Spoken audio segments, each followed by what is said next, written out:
과정에서 이것이 왜 만들어지고 인도 불교와는 없는 부분, 다른 부분인데 이렇게 필요한 만들어졌을 때 이제 어떤 내용이 들어갔을까를 한번 생각을 해보면 말씀드렸다시피 경전이 만들어지고 중국에 들어와서 했을 때 이것이 한 경전이 한 번에 끝난 것이 아니라요. 예를 들어서 지금 법화경이 몇 권으로 돼 있죠? 네, 7권이요. 법화경 아마 독송 하시는 경우도 있는데 법화경이 7권으로 돼 있는데요. 이 7권으로 돼 있는 법화경, 아까 말씀드렸던 구마라집 스님이 번역을 하신 법화경 이전에도 여러 가지 정법화경부터 시작해서 여러 번 그러니까 누가 언제 가지고 들어오냐에 따라서 계속해서 번역이 됐습니다. 그래서 예를 들어서 지금 우리가 알고 있는 것은 묘법연화경이잖아요. 하지만 정법화경부터 시작해서 굉장히 다양한 경전들이 똑같은 경전이 여러 명에 의해서 여러 번 번역이 됐기 때문에 이런 식으로 이름이 다르거나 아니면 줄인 이름을 쓰는 경우가 있거든요. 그래서 그것들을 경록에는 다 기록이 돼 있어요. 그 다음에 두 번째 보면은 이것이 지금 묘법연화경은 7권으로 돼 있다고 했잖아요. 몇 권으로 돼 있고 몇 페이지가 있다든가 아니면 이것을 누가 번역을 했다든가 아니면 누가 이것을 모아서 엮었다든가 그러니까 그런 정보들, 누가 했는가의 정보 뿐만이 아니라 언제 아니면 어디서 그리고 아까 말씀드린 것처럼 이게 진경인가 아니면 위경인가 의경인가 그러니까 중국인들 기준으로 봤을 때 이것이 부처님께서 직접 말씀하신 것인가 아닌가 등등의 또는 이것이 화엄경 같은 경우도 이 전체를 다 번역한 것인가 아니면 시치품같이 부분만 뽑아서 한 것인가 그러니까 이러한 내용들이 그리고 이것은 대승경전인가 소승경전인가 성격까지 그러니까 이런 굉장히 자세한 정보들이 들어가 있습니다. 그렇기 때문에 우리가 지금 경록을 사실은 한국 불교에서는 많이 다루거나 못 들어보신 경우도 있을 것 같아서 연구가 많이 되는 그런 분야는 아니었는데 실제로 그러니까 중국 불교, 동아시아 불교인들이 이것을 어떻게 그러니까 불교를 어떻게 이해하고 받아들였는가의 부분에서는 경록만큼 좋은 소스가 없어서 사실 요즘 이제 불교계에서 굉장히 많이 공부하고 생각해보는 부분 중에 한 번이고요. 아까 말씀드렸던 것처럼 이제 반복되는 얘기긴 하지만 한역경전이라는 것이 만들어졌다는 것은 인도에서 불교가 만들어지고 경전이 만들어지는 과정에서 중국에 들어와서 이것이 번역되고 우리가 지금 아침에 봉독한 반야신경까지 오는 과정에서는 정말로 그냥 만들어지고 누가 번역하고 끝 이것이 아니라 그 과정에 거친 정말 몇백 년의 역사 그리고 인도 불교에서 우리가 중국 불교라고 이름 붙일 수 있는 이 과정이 완성되는 그런 루트라고 생각을 해 보시면 될 것 같아서 아까 말씀드렸던 것처럼 중국 불교인들이 그러니까 중국에서 불교를 받아들였을 때의 상황을 알 수 있는 그러니까 실제로 보면은 쭉 경전들 이름과 자세한 내용들이 이렇게 쭉쭉쭉쭉 있는데요. 이것들이 생각한 것보다는 굉장히 다양한 정보를 담고 있기 때문에 어떻게 보면은 책 이름만 쭉 나열된 거 아니야 이렇게 아시는 분들도 있는데 실제로 보면 굉장히 좋은 정보들을 많이 가지고 있습니다. 그래서 스타일은 크게 이제 세 가지로 나누는데요. 예를 들면 중국에서 역사를 기록할 때 가장 기준이 되는 것은 바로 사마천의 사기죠.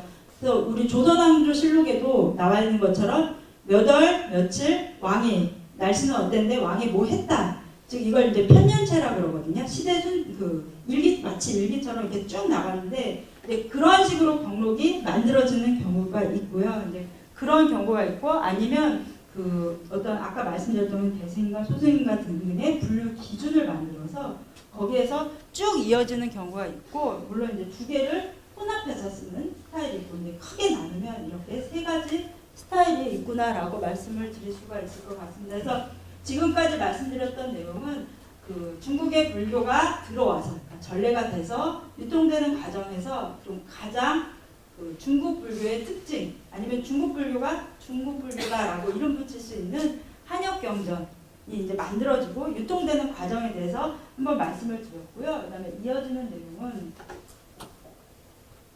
자, 이제 아까 처음에 그 중국 불교 내지는 동아시아 불교의 특징이라는 부분에서 이제 마지막에 국가불교적인 성격을 갖고 있습니다라고 말씀을 드렸는데요. 거기에 대해서 이제 조금 정리하면서 오늘 끝내도록 하겠습니다. 그래서 국가불교라고 말씀드릴 수 있는 부분에 대해서는 이제 그 크게 한 이제 네 가지로 말씀을 드릴 건데요. 일단은 그 불교가 들어왔을 때 이것이 아까 그 역장을 만든다던가 아니면 불교로서 대대적으로 홍보를 한 그런 그 황제들 중심으로 이렇게 공부를 한 황제들을 살펴보고요. 그 다음에 그런 황제들이 있다면 반대로 불교를 이제 여러 가지 이유에서 통제를 한 그런 황제들이 또 있습니다. 그래서 그런 사람들, 그러니까 그 국가에서 불교를 통제하거나 통제가 지나쳐서 탄압으로 가는 경우라든가 아니면 이제 그런 탄압을 겪고서 불교 측에서 어떻게 다시 부흥, 재건을 하기 위해서 노력을 하였는가 등을 살펴보도록 하겠습니다. 그래서 중국에서 어떤 황제라고 한다면 뭐 이상적인 사람 해서 요순부터 시작을 해서 이렇게 이해를 하는데요. 근데 불교가 중국에 들어왔을 때 이제 불교에서 어떤 이상적인 왕, 이상적인 군주를 얘기하는 것이 이제 두 가지 개념이 있죠. 그러니까 실제로 있었던 그러니까 아까 말씀드렸던 것처럼 부처님 계셨을 때랑 부처님 제자들이 활동한 지역은 걸어서 다닐 수 있는 지역이라고 했잖아요. 근데 그것이 전 인도 전체로 불교가 확산될 때는 분명히 아쇼카 왕이라는 그 왕이 인도를 통일하고서 어떤 전면에 불교를 그 이후에 통일 이후에 불교를 내세웠기 때문에 북부 인도의 한 지역에서 그쳤던 불교가 인도 전역으로 확산이 되고 그걸 발판으로 삼아서 중앙아시아라든가 아니면 조금 더 멀리 이렇게 진출을 할 수가 있었는데요. 근데 실제로 역사에서 있었던 그런 이런 아쇼카 왕이 불교 경전에 나오는 불법을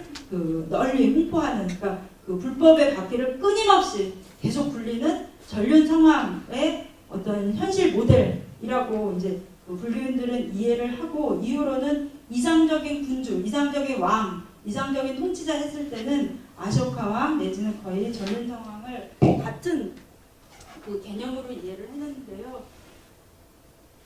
이미 중국에는 요순으로 시작되는 어떤 그 성인, 황제, 그러니까 황제로서의 완성된 인간형 해서 성인으로서 그 요순을 시작으로 한 황제가 있는데 불구하고 이제 중국에서는 인도 불교에서는 전륜성왕이라든가 아쇼카 왕이 그 요순과 같은 황제의 개념을 대체하는 개념이 분명히 있는 상태에서 이제 불교가 들어왔고요.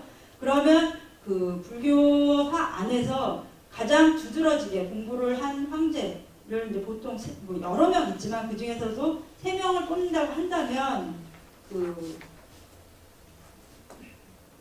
양무제, 일단 첫 번째로 말씀드리는 거가 양무제죠. 양무제 하면은 여러분들 가장 많이 알고 계신 얘기가 그 보리달마, 달마대사가 양무제를 만났는데 그 자리에서 양무제 같은 경우는 자기가 그동안 너무너무 불교 홍보를 위해서 탑도 많이 짓고 절도 많이 짓고 스님들한테 이렇게 많은 뭐 공양을 올리고 고시를 하고 내가 했는데 제가 공덕이 어느 정도 될까요? 라고 질문을 했는데 보리달마가 바로 대답을 했다는 거죠.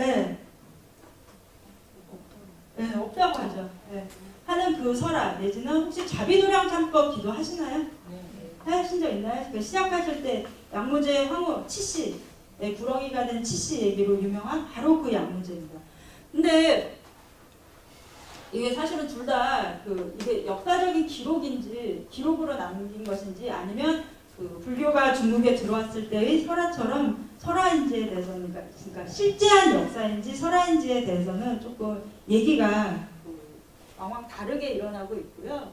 근데 이제 이렇게 설화 그러니까 자비도량 참법이라든가 달마와의 대화로 잘 알려진 양무제 같은 경우 여러 가지를 했어요. 여러 가지를 일을 했는데 그 중에서도 뭐 대표적으로 말씀드릴 수 있는 게 그동안 중국에서는 제사를 지낼 때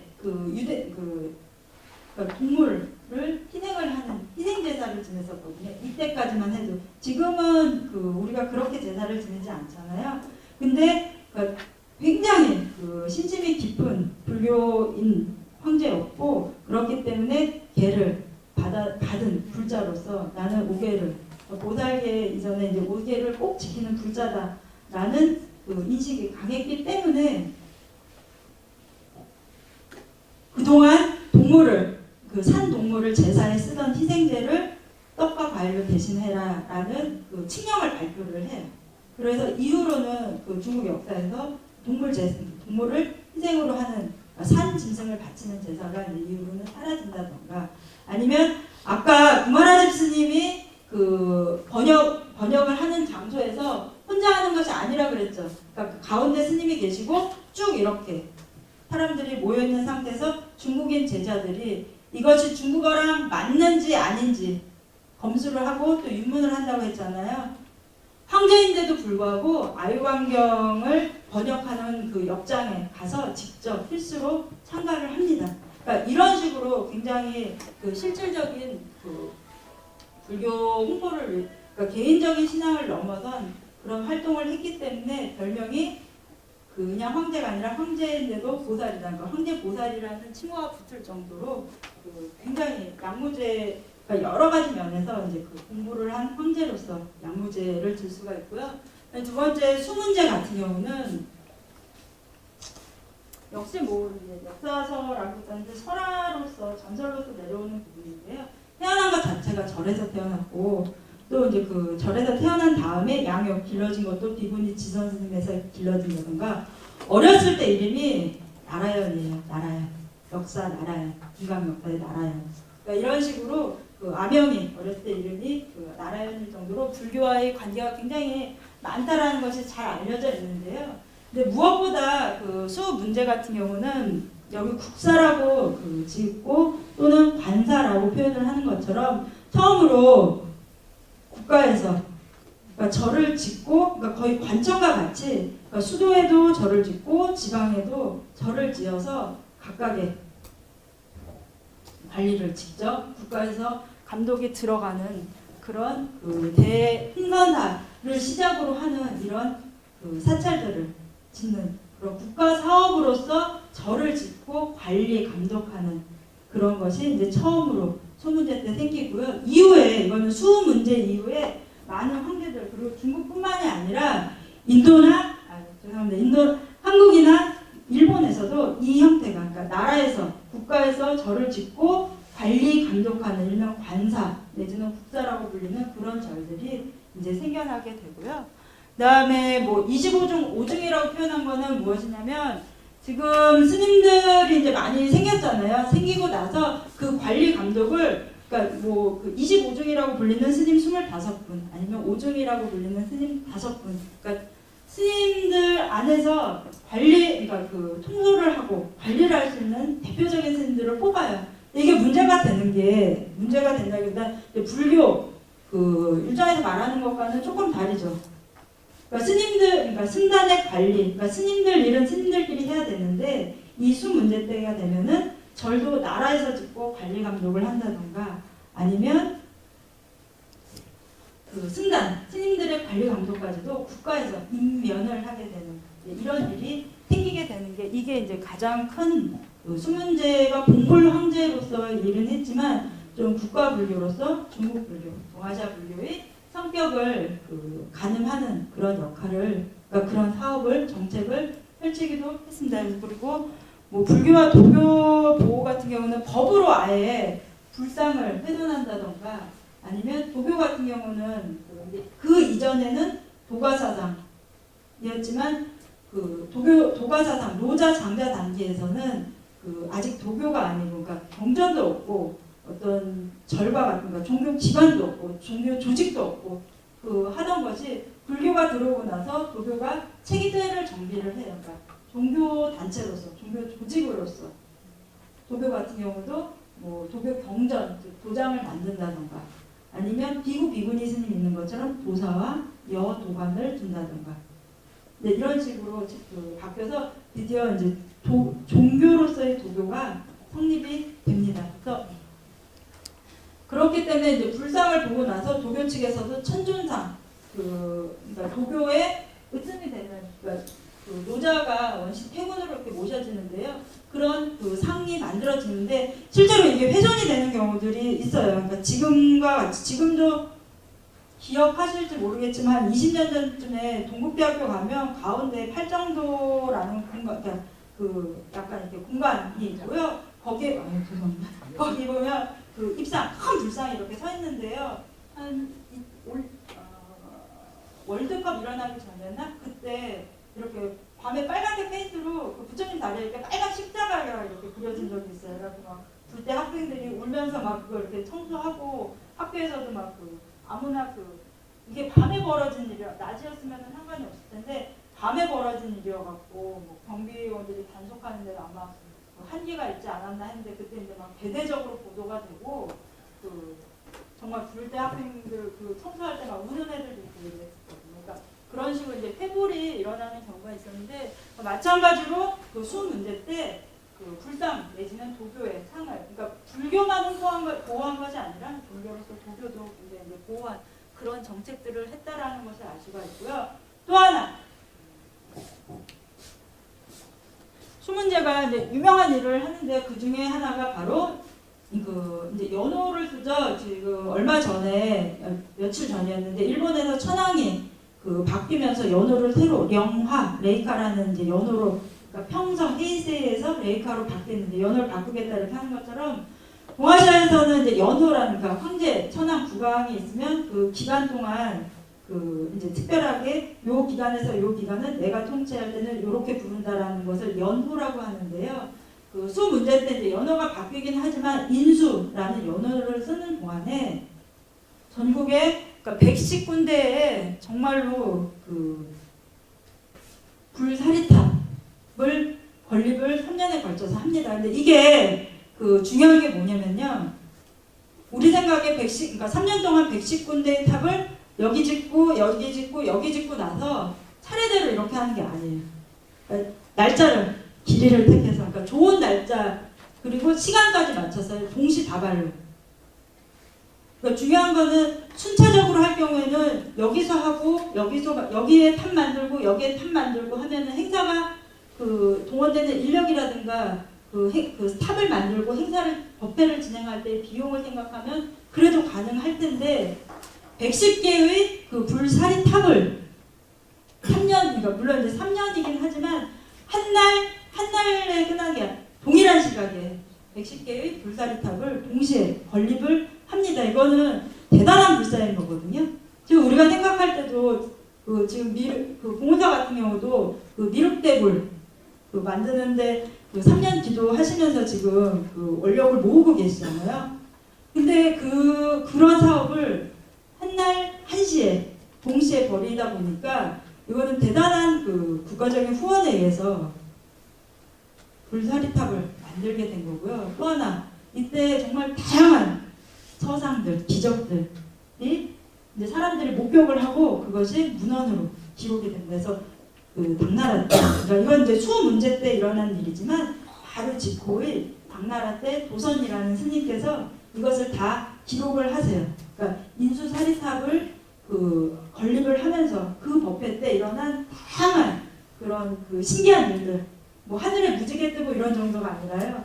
다양한 일들을 집신주 삼보 감통록이라는 책에서 이것들을 다 정리를 해서 그 중간에 그 이 이야기들을 다 모으세요.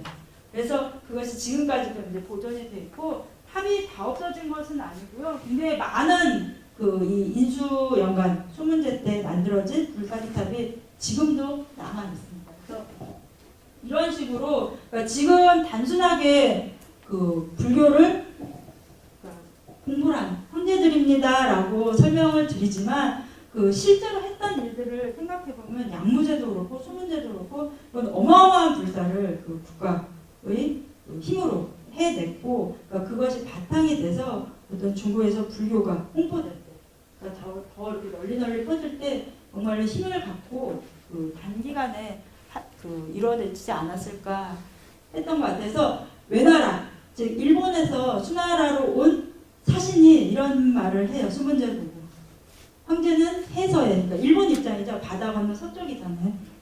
해서에 보살 천자이십니다. 아까 양무자 같은 경우는 황제 보살이라는 별명이 그런데 그냥 그 구전으로 전해지는 별명이라고 한다면 그 수서라는 역사책에 분명하게 사신이 그러니까 일본에서 온 사신이 수 문제에게 그 황제는 그 정말로 보살 천자이십니다라는 표현을 쓸 정도로 그런 공물 황제였다라는 것을 알 수가 있고요. 네, 한빈빙이에요.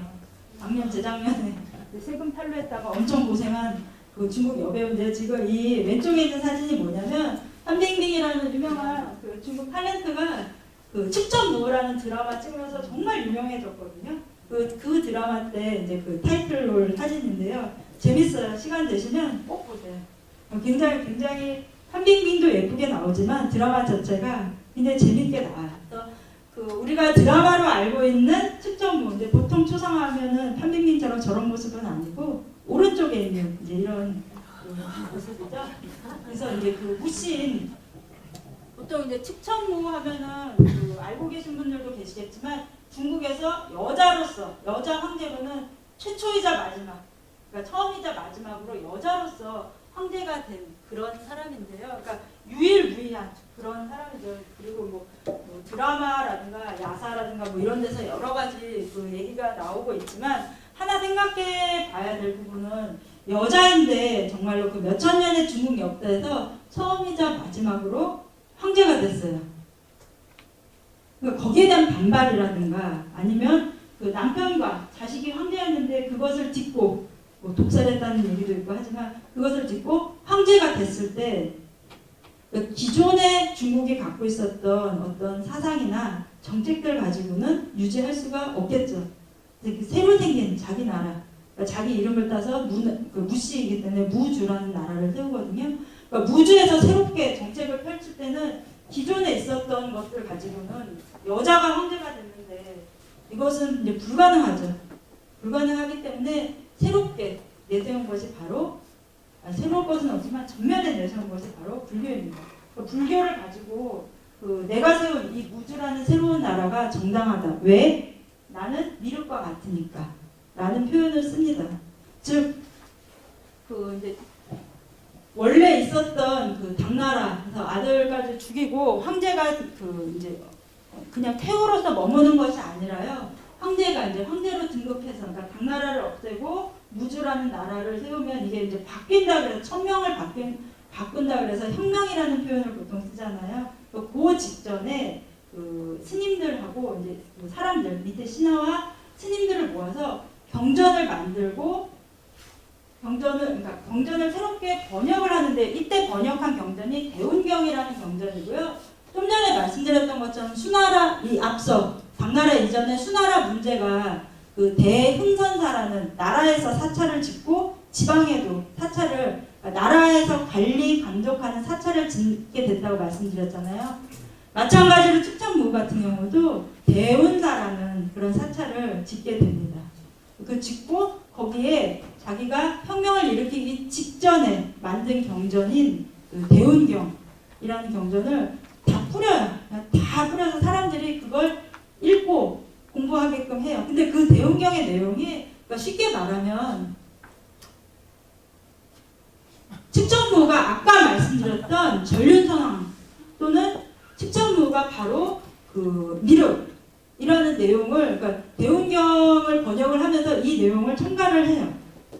그래서 사람들이 자연스럽게 대운사에 와서 그 공부를 대운경을 가지고 공부한 일반 사람들이 그러니까 당연하게 측정무가 어떤 여자인데 황제가 되더라도 말할 수 없게 왜 불설로서 경전이라는 대운경의 미륵보살이 그러니까 미륵이 바로 측정무 내지는 그동안 경전에서 숱하게 얘기했던 법을 영원히 펼치는 전륜성황이 다름 아닌 측정무라는 것을 경전에서 얘기를 하고 있기 때문에 이것이 맞다라고 사람들이 생각할 수 있는 일종의 프로파간다죠. 그러니까 정책적으로 이런 선전을 불교를 가지고 합니다. 그래서 공불황제로서 측정무는 선생님이 그 경전 독송하실 때 혹시 천수경 독송하시기 시작하기 전에 개경계 기억나시나요? 네.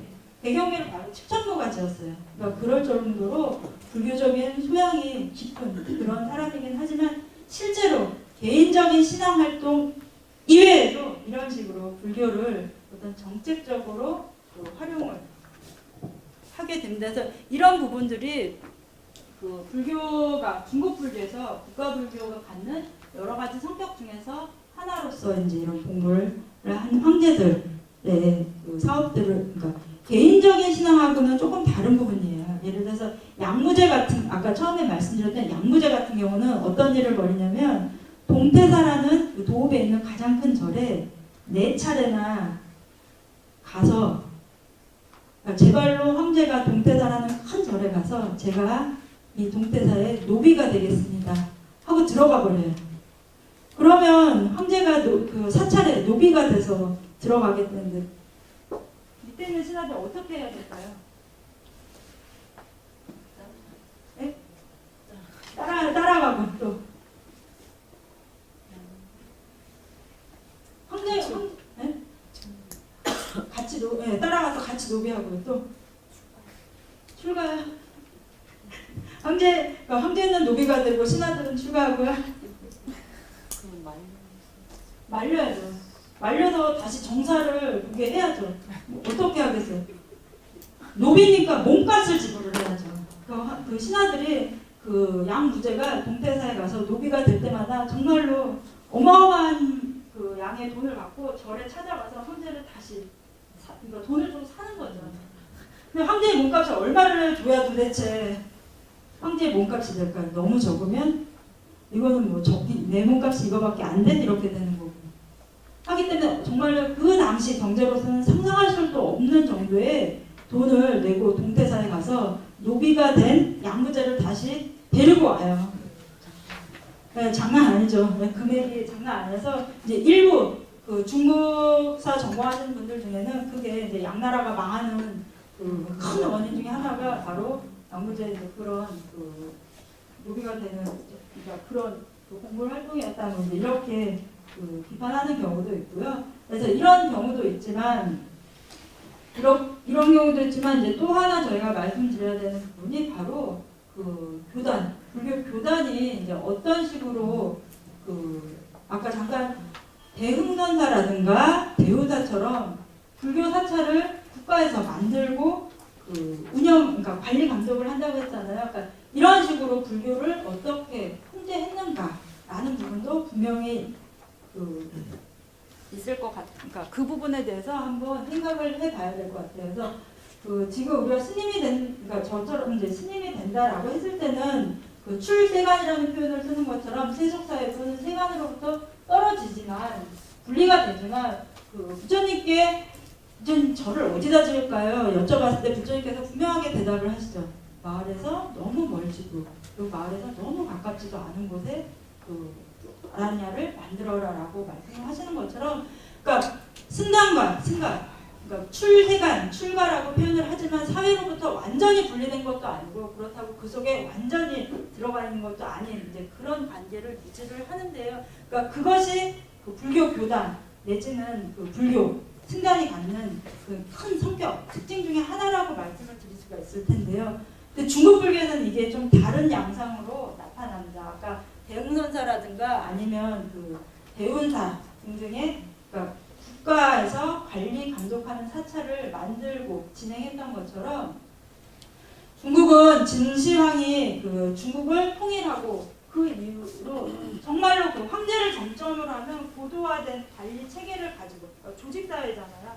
근데 황제가 정점에 올라가 있는 그런 그 중세 유럽하고는 비교가 안 되는 정말 황제 권력이 최고를 달하는 그런 사회, 그런 국가예요. 근데 문제는 아까 말씀드렸던 것처럼 뭐 불설, 부모, 은중경 같은 경전을 만들어서 우리도 불교도 효를 강조한다. 그러니까 그 중국에서 기존의 사회 윤리였던 유교랑 크게 다르지 않아요. 라고 얘기는 하지만 실제로 그 문제가 되는 부분이 그러니까 유교에서 얘기하는 그러니까 그 승려가 황제 또는 부모에게 그 예경을 표할 것인가 아닌가라는 문제가 이제 불교가 들어오고 나서 몇백 년이 지나고 승단 불교인들이 조직화되자 그러니까 승단이 형성이 되자 이게 전면적인 문제로 부각이 돼요. 그러니까 중국 사회는 아까 말씀드렸던 것처럼 누구나 황제에게 또 누구나 누구를 막론하고 사람으로서는 누구나 부모에게 효도를 하고 황제에게 그러니까 절대적인 복종을 표시를 해야 되는데 이제 그게 예경 절로서 그러니까 예배 그러니까 절을 하는 것으로 예의를 표하는 것으로 그것을 알 수가 있는데 그 스님들 같은 경우는 율장에서 얘기하는 것처럼 어떤 그 출가 또는 출세관으로 얘기하는 승가라는 독립된 조직입니다. 우리는 율장에서 부처님이 그런 거 하지 말라고 했어요라는 그 반기를 들기 때문에 이 문제가 중국에서 굉장히 사회적인 문제가 돼요, 실제로. 그래서 예를 들면 그 동진의 재상 중에 환현이라는 사람이 있었는데요. 이 사람이 이것이 그동안 문제가 됐던 것을 남들은 그냥 얘기만 하던 것을 환현은 손을 들고 과감하게 얘기를 하죠. 승려도 스님들도 그 황제와 또는 부모에게 그동안 중국 사회의 어떤 사회적인 윤리 이런 것들을 그대로 따라야 되지 않냐라는 상소를 올리면서 이걸 전면적인 문제로 부각을 시켜요. 그러니까 나라가 이제 들끓게 된 거예요. 그동안 불교인들 측에서는 이거는 율장에서 우리는 이렇게 하지 말라고 했으니까 오직 부처님 제대로만 사는 거야 라고 얘기했던 부분이 이제 처음으로 사회 문제화 되면서 크게 논란이 되는데요. 이때 여산 동림사의 회원 스님이라는 스님이 이제 명문을 쓰세요. 그래서 사무는 그러니까 스님들은 불경 예경하지 않는다. 누구한테? 왕자한테, 왕에게, 황제에게 예경하지 않는다. 왜? 부처님이 이렇게 하지 말라고 하셨으니까를 단순한 이유로 생각되겠지만 거기에 대해서 굉장히 논리적인 경론에서 그러니까 경론과 율정에서 말하고 있는 그 이유들을 다 대가면서 사문 불경 왕자론에서 그러니까 굉장히 논리적으로 환연의 주장을 반박을 해요. 그래서 사회적인 합의 그러니까 어쨌든 이 동진 시대에 환연이 이 문제를 들고 나왔을 때는 여산 태원 스님의 사문 불경 왕자론 덕분에 이것이 어떻게 보면 이제 무슨 불교 그러니까 불교 측에서 이제 납득을 시킨 걸로 이렇게 끝났나 보다 하는데 실제로 이 문제는 계속 이어져요, 사실은. 그러니까 그 이후에도 계속 이어지기 때문에 당나라 때 언종이라는 스님이 이것들을 이제 이 책을 다 모아요. 그러니까 이때까지 그러니까 그러니까 환연과 여산의 회원 스님이 이 문제 군친 그러니까 임금과 부모님에게 예의를 표할 것인가, 예경을 표할 것인가 아닌가 이 문제가 이때 일단락됐다라고 생각이 들지만 어쨌든 언종이라는 스님의 이 집 사문 부름 배속 등사라는 책을 보면 그동안에 벌어진 이 논의들을 논란이 됐던 것을 집 모을 정도로 굉장히 끊임없이 계속 얘기가 되는 이제 그런 부분이라고 할 수가 있겠고요.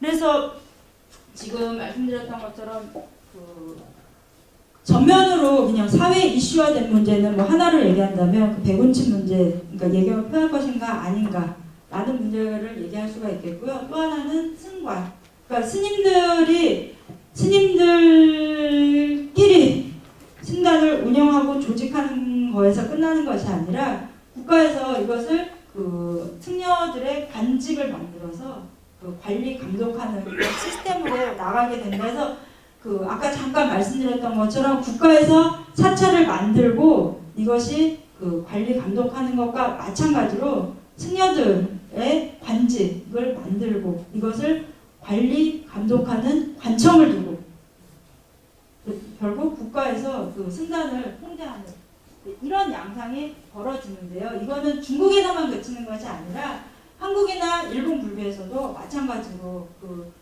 이제 조선시대 같은 경우는 업불숭이 정책 이후로 조금 이게 달라지긴 했지만 고려시대 때까지 생각을 해보시면 스님들의 관리 감독을 국가에서 하는 일이 쭉 이어지죠. 이 이유, 그러니까 중국에서 이것이 제도로서 만들어진 이후에 그러니까 도첩이라 그러죠. 스님들 같은 경우 지금 제가 대한불교 조계종 소속 스님입니다 할 때는 승려증을 대한불교 조계종에서 발급을 하고 호적 등본처럼 승적이라는 게 있습니다. 근데 하지만 이제 이럴 수도 있잖아요. 제가 만약에 뭐 대한불교 조계종 스님 아닌데 그냥 삭발하고 조계사 앞에 가서 그 승복차 있고 해서 그냥 다녀도 여러분들 보실 때 그 대한불교 도계종의 정식 과정을 거친 스님인지 아닌지 알 수가 없잖아요. 근데 이 당시도 마찬가지라고 생각을 했을 때 그런 승려증에 해당하는 도첩이라는 것을 국가에서, 그러니까 승단에서 그 승려의 신분증 증명을 승가에서 절집에서 하는 것이 아니라 국가에서 도첩이라는 것을 그러니까 스님입니다라는 증명서, 신분 증명을 하게 되죠. 그래서 이 승관으로부터 시작해서 도첩에 이르는 이런 그 신분제, 그러니까 그 스님들을 관할 감독하는 것이 이제 국가에서 이루어졌구나라는 부분이 조금 중국 불교에서 여러 가지 그 국가랑 불교의 관계에 있어서 그 직접적으로 승단을 스님들을 통제한 것으로 알 수 있는 대표적인 사례가 될 수 있을 것 같습니다. 12시 반까지예요? 12시까지? 12시까지요? 네, 끝낼 거예요. 그래서 아까 우리 그 등묘법부님이었나요? 원묘법부님 말씀하신 것처럼 제가 중간에 쓰잘데 없는 얘기를 너무 많이 해갖고 조금 원래 오늘 나가려는 진도보다는 조금 못 나가기는 했는데요.